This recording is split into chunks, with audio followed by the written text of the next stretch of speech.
Hi guys, just down in the local beaches today. I was out in Bray yesterday with a good mate, and it's good to see him back and doing well. His girlfriend was out with us too, which was nice. They're good people, and yeah, I went out. I didn't drink any alcoholic beverages, thank God. Had three Heineken Zeros, and that was it. Had a nice meal, a swim at Bray Beach, and yeah, that's pretty much it. Did a bit of food in the Martello afterwards. Really good spot. If anyone's ever checking out Wicklow, but yeah, just down here now with the local ones.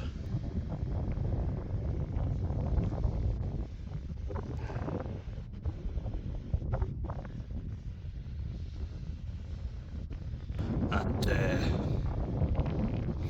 yeah, just wanted to touch on something today again in a nice location for a bad conversation. So I've been doing a lot of drills that were set up on a new app that I have, Silver Cloud, and also taking part in a study, so like a survey type yoke. And yeah, just try to stay well every day, which isn't easy. I think a lot of people will agree with that. A lot of people are struggling. Um, and it's been probably the most free time I've had in a long while. The last year, and it was kind of forced. It was completely forced, and I think it's the best thing I've ever done. You know, yeah, there's a lot of guilt and shame over taking time off work, and believe you me, um, I've got that. I've got a lot of that right now. But I know if I jump into something head first without thinking it through, that's not good either. That'll just put me straight back where it was, square one. And that's kind of what I'm aiming to do. And go back to square one. No, it's to be more consistent.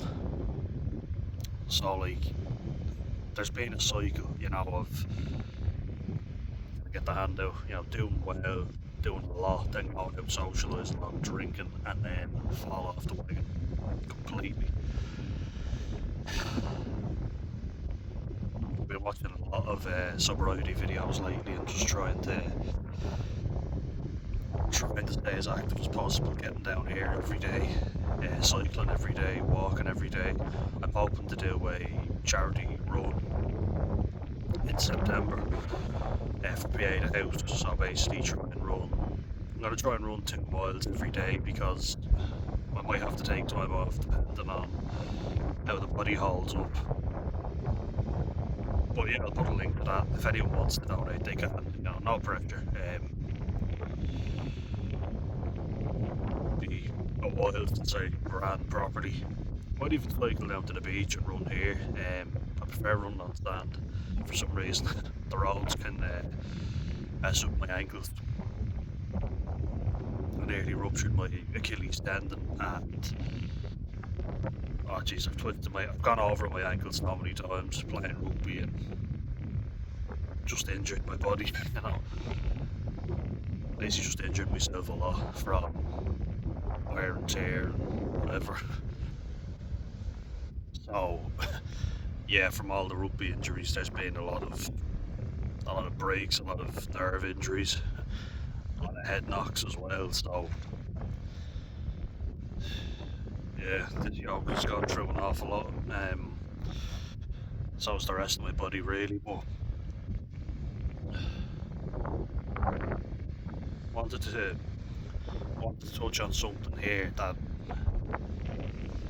it always sets me back, and that's feelings of worthiness, which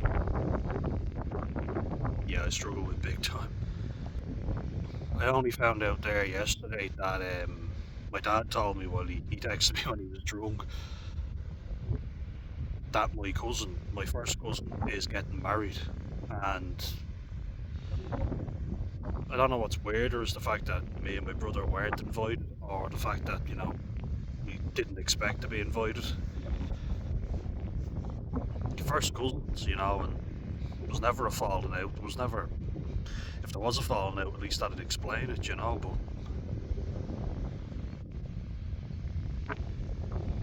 I just find it very weird, to be perfectly honest. It seemed like we were always invited to funerals, miserable occasions, but never a wedding. And yeah, it's a bit of a kick in the teeth, to be honest. I always felt like it was just a bother on everybody, a burden on everybody.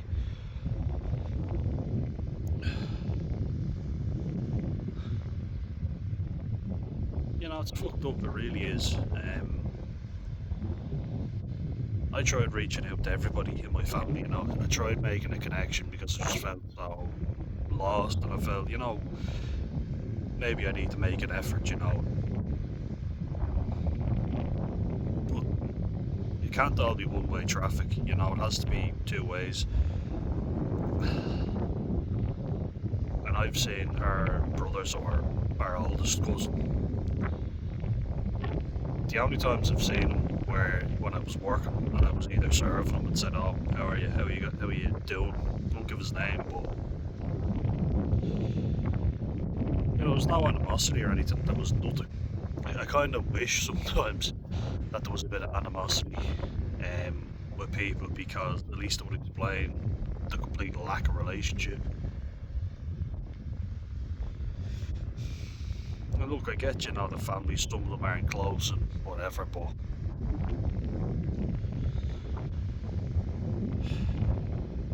it just reminds me of all the mistakes that I've made in life. And the reason for that is because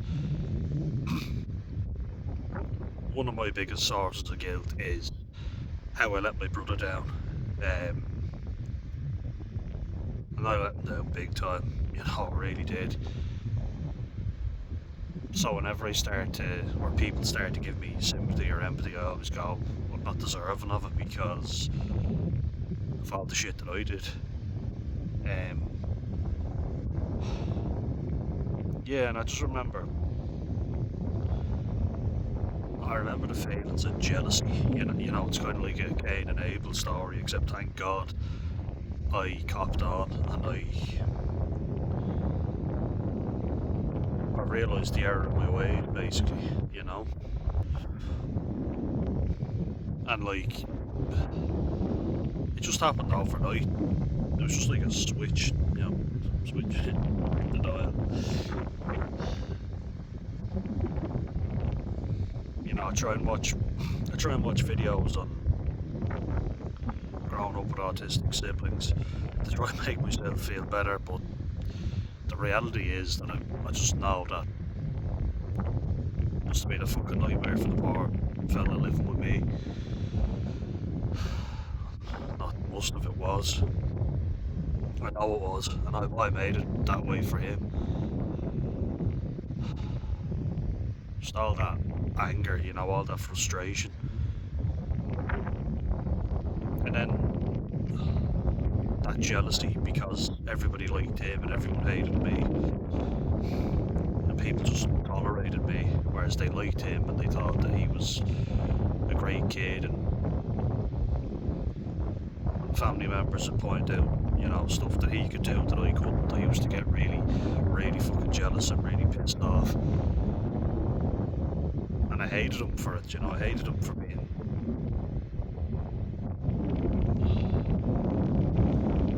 more loved than me, basically, But it wasn't his fault. I was difficult, He was always a pleasant and happy-go-lucky kind of kid.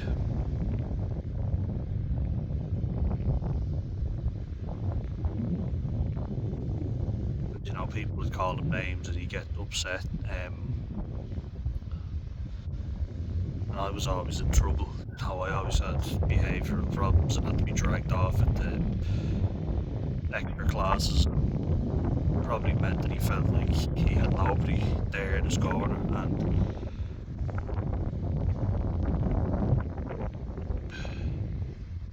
yeah, the few occasions I have stepped in and looked after him or tried to, I remember just thinking, too little too fucking late.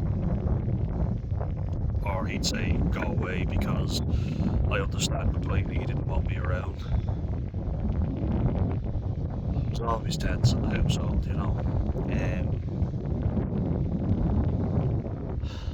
And I remember just thinking at a certain point, about 11 or 12, I've got to make it up to him. So, you know, I tried. I don't think enough could ever be enough. Not compared to the amount I let him down, you know. I had a really fucked up view of what friendship meant, and my dad would always say, oh, you know, it's up to him, you know, he needs to be tougher, or he needs to just grow a thicker skin, and I thought, oh yeah, probably. My dad was like, you know, there's nothing you can do for him, and I listened like a fool.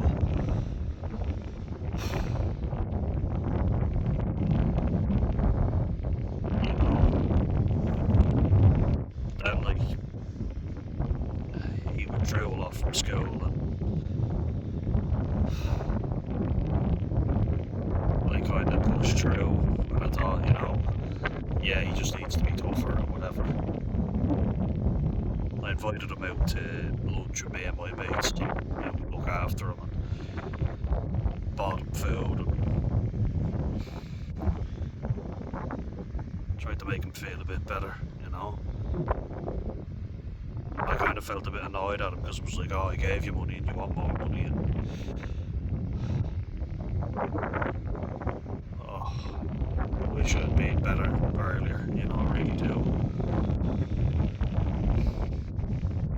Adults that drive by in cars and call them names and whatever, and a football train, and people that say stuff to them. And, you know, it happened to me as well, so I guess I just kind of thought that's life. And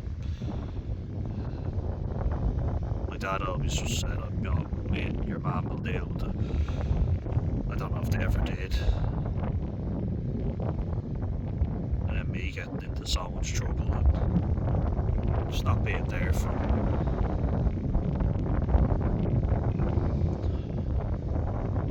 Thankfully, I grew more compassionate as I got older. You know, I'd go down to the school and I'd walk home with them, or I'd sit with them and I'd buy him lunch when I left at this point, you know.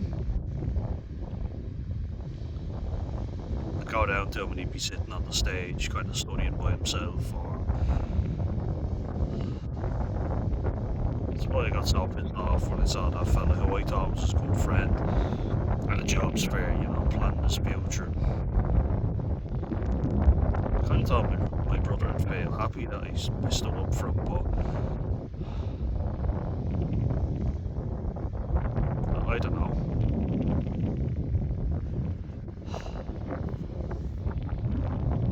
I have to think then if I'd slowed down or if I'd taken more time, maybe I could have been better.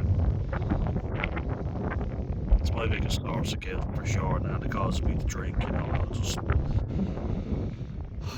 It's easier to keep going and ignore the problem, but now my physical health is taking a toll too. Man, I wish I'd just been a lot better. I wish I hadn't been so jealous, you know. Because it wasn't him I was actually angry with. I was angry at the people who were putting me down and saying he was better than me. He never did that though, you know.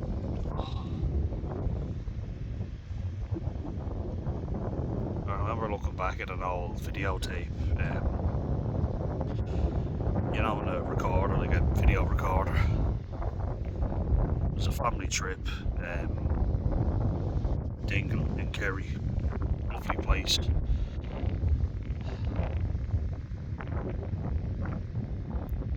And he used to make my mum and dad laugh, and I was trying to show them something, and they were kind of like, oh, we'll have a look in a second, love, you know.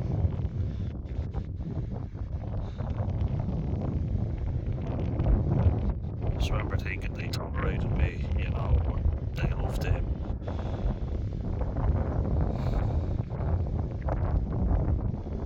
Often joked that, you know, he was the golden boy, but he had friends and he was a nice kid. There's me, I was getting into an argument or a fight with somebody, having no friends really.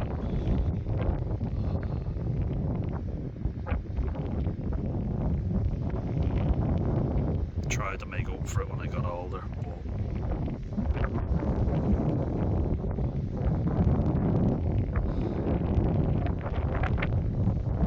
but being such an outcast as well, that I was so fixated on my own problems.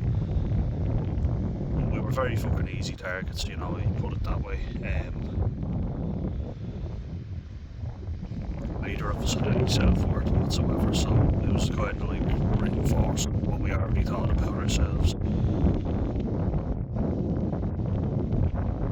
You know, and there was occasions where I saw people saying something to him and I went over and was like, fuck off, or took something on him, and I went over to your man and said, give it back.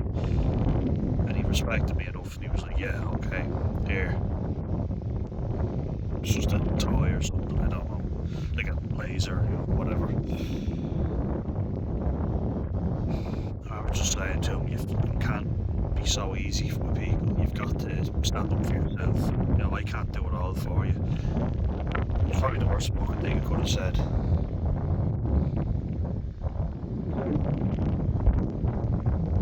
You know, all this bullshit that doesn't actually help anyone. You can't just let your family get walked all over it.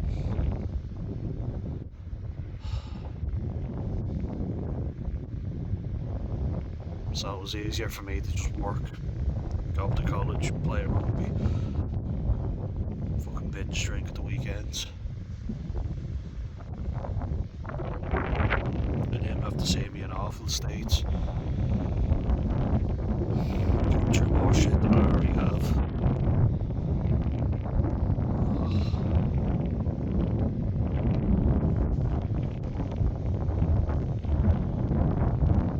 Stuff that I feel guilty about, he can't even remember, but I'm sure it hasn't lasting effects.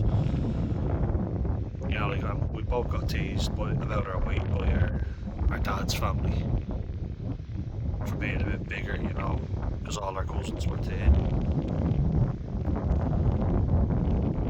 You know, but he got worse. He got way worse. Like, oh, I thought you were on a diet, or, you know, look at you, or, sure, you know, hadn't seen my granddad in over a year.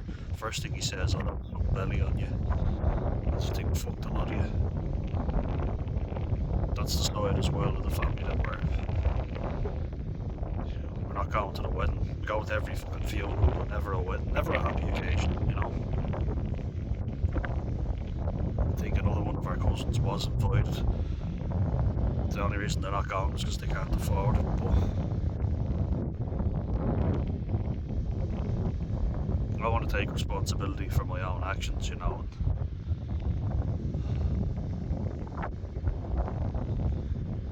Because I was so anxious and so fucked up. I didn't feel like an older brother. I felt like a younger brother. I felt like someone, you know, just to be tolerated.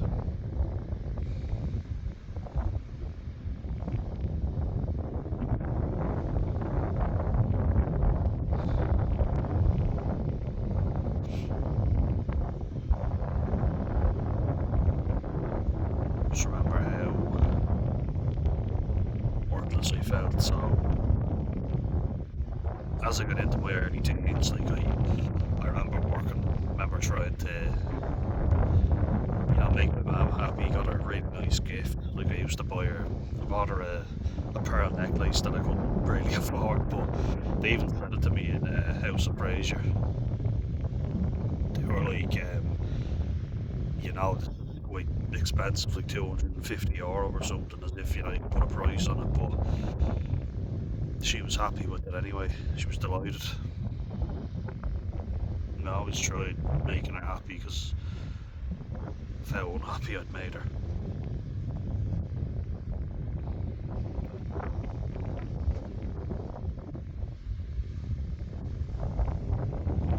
Like, it's lovely now, I'm just going to show you so this doesn't get too grim.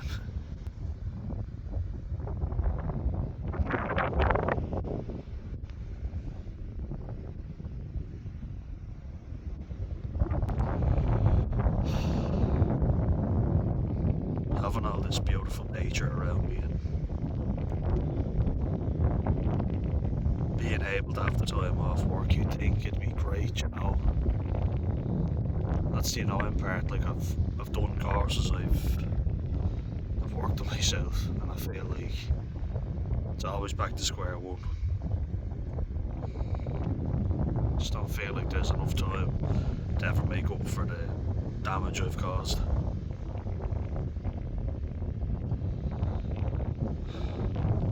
And having you guys like on this channel, you know, it's great.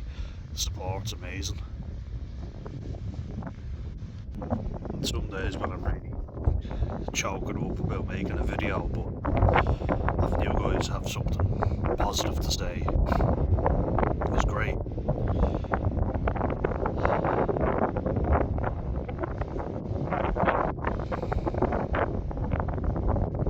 But yeah, I just remember like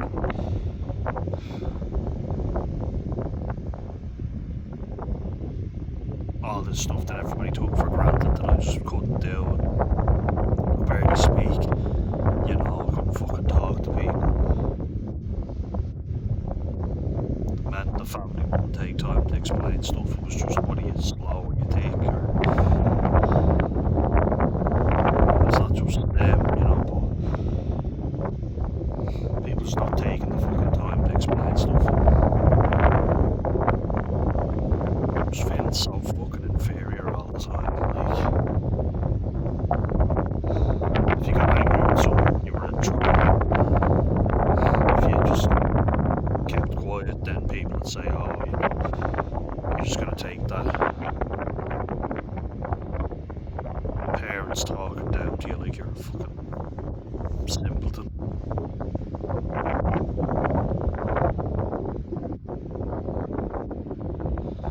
Trying to be better then, you know, because I mean, I was an arsehole to a lot of people, not just my brother.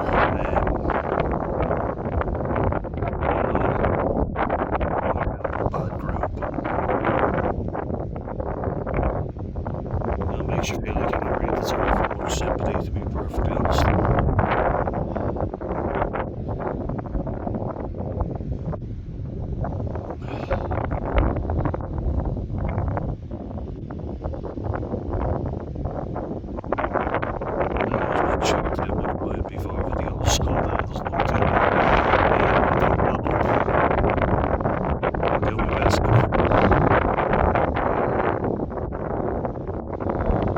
It's not nice though, especially like falling out with family, and you know, my brother gets frustrated, so we argue. It's just be nicer, more pleasant, and even if he doesn't do something, doesn't pull his weight, I could react in a nicer way. I'm terrified. I'm terrified of my mum being on her own in that beautiful house, you know. Just, I want that. I want her to be happy. That's all I want. And my brother made a really good point, and he said that, you know, it's for you. Isn't it? You're worried about you leaving. And I was like, yeah. That's what he was saying. He was like, look, you need to sort yourself out, man. Go live. You can't fix everyone's problems. And the fact you give a shit shows that you're not a bad person, and I mean, it's big of a mistake, you know.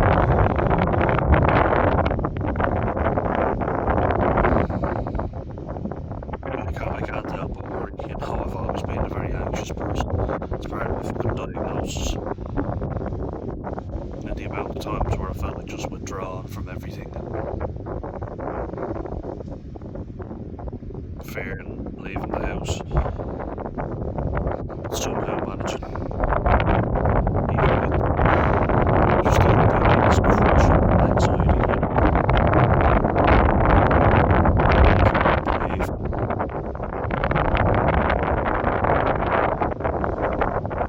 and it can paralyse you, you know, quite literally paralyse you. Unfortunately, it does in a lot of cases where I wish I hadn't been. But as I talk about in the videos, you can't control it. It froze up, you know, and I felt like, oh, for fuck's sake, Dan, just grow up here, you know, be a man, push through it. It's like my body just stopped me from acting.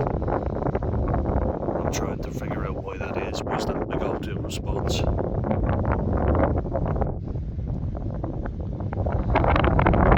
I'll try and be easygoing now as much as I can.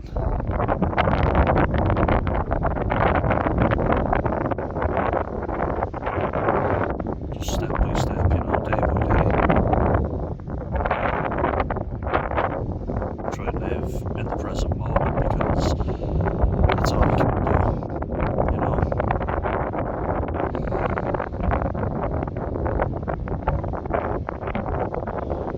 It's just hard, you know, trying to go out dating and meeting someone you like and then it doesn't work out.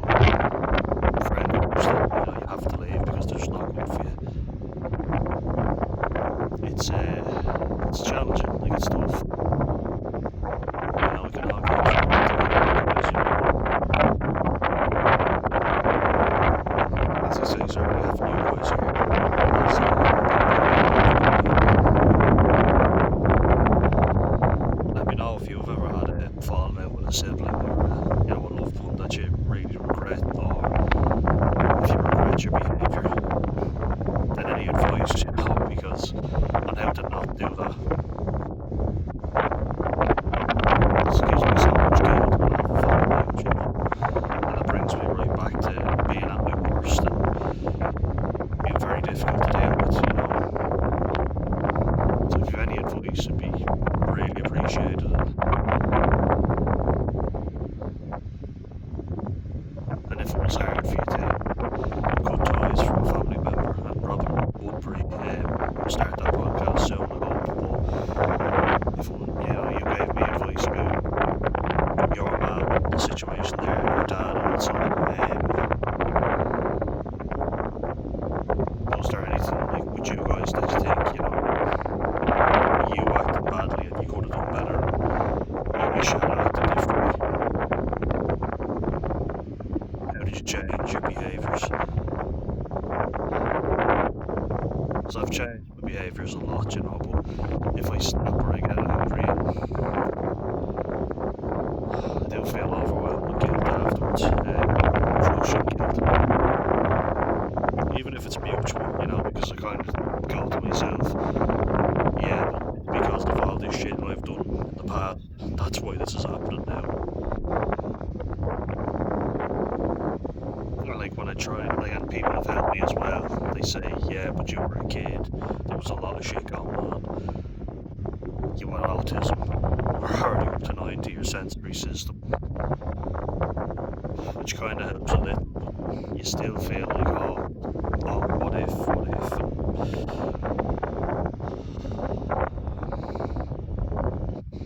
everybody'd still be happy if we'd still be together, you know. I don't know. I don't fucking know. But all I know is this channel has helped not only me, but a lot of other people. So, any advice, guys, please share it, you know. I'm all ears. Hell, I'm trying to make my ears are blocked up from the seawater still.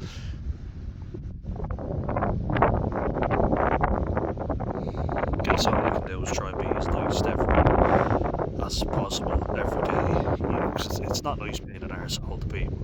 You know, people who are arseholes to everyone, they end up miserable and alone. And certain family members of mine are proof of that, you know. And I don't want to fucking be like that. I hate having to be an arsehole, you know, even if somebody else is being an obnoxious prick. It's not nice when you have to do it. I don't like doing it.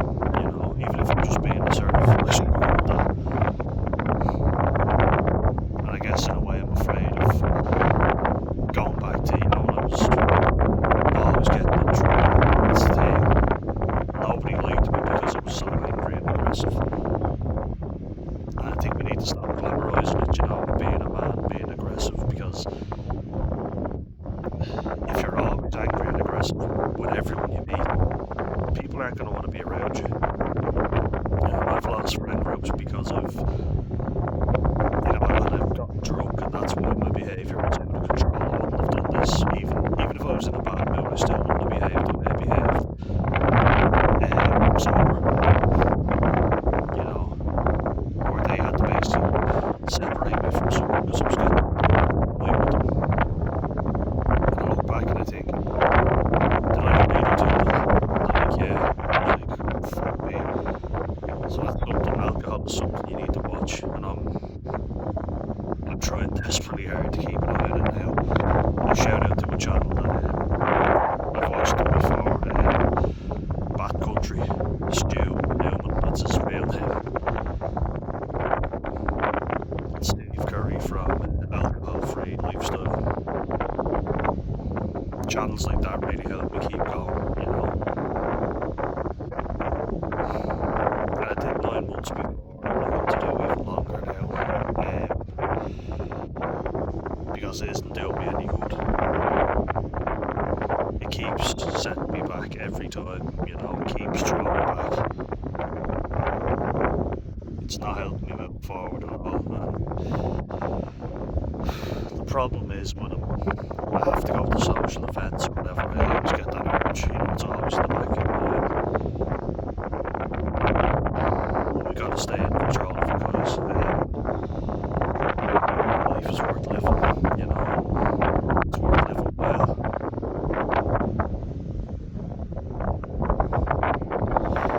So I hope you're all well. As I say, feel free to share any fallouts you've had with family or how you repaired it,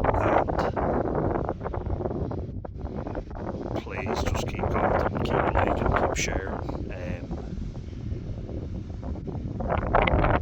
because people say the opposite of addiction is connection, and it really is true. Problem shared is a problem halved and all that. But if you meet a group of people in a good community, that your problems don't seem as big because you're in the moment, you're socialising, you're building a network, It's just a shame that so much society's alcoholism involved in that, because I used to get called away from a party before that, I couldn't strike up a conversation with a stranger. It just made no sense to me. I didn't like it. I couldn't talk to people. I didn't like them. Just didn't want to talk to people. I was very asocial.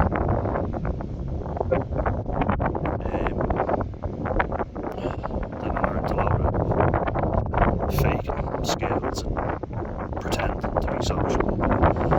Alcohol was always involved, I'm getting there, I think I have to get through a lot of stuff that I buried deep down. Just trying to get the sun out right here. Baby steps, getting through one thing at a time. That's what I gotta keep doing.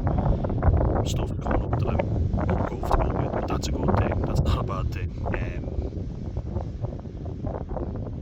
I'm talking to my family, how many people say, I wish they just talked to me? And I do, I do talk now.